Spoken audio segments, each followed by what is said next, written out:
Did you know that the concept of corporate social responsibility, or CSR, has deep roots in the principles of Islam and dates back over 1,000 years?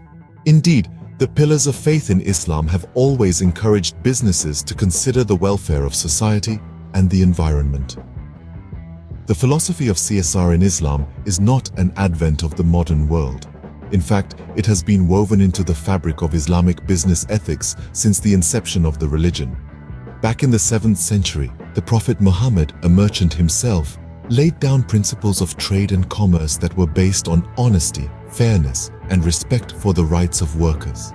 These principles, enshrined in the Quran and Hadith, form the bedrock of Islamic business ethics and are an early manifestation of what we today call CSR.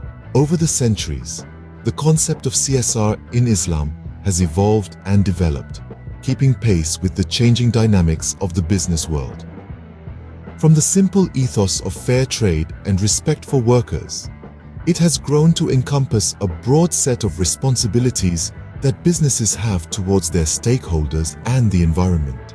In the 18th and 19th centuries, Islamic businesses began to embrace the idea of philanthropy as an integral part of their operations. This was not just about giving to charity, but also about investing in the welfare of their employees, customers, and the wider community. This marked a significant shift in the understanding and practice of CSR in Islam, moving beyond compliance to a more proactive and strategic approach. In the 20th and early 21st centuries, the concept of CSR in Islam has been further refined and expanded. Today, it includes not just philanthropy, but also corporate governance, environmental sustainability, and social inclusivity.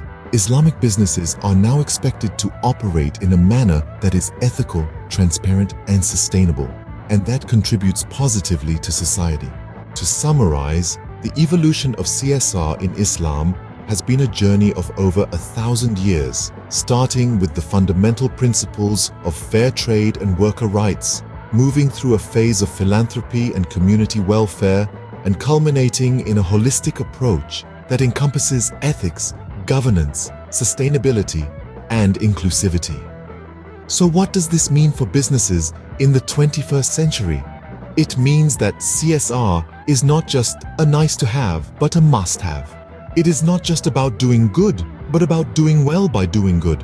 And for Islamic businesses, it is about living up to the ethical standards set by their faith and making a positive contribution to society and the environment.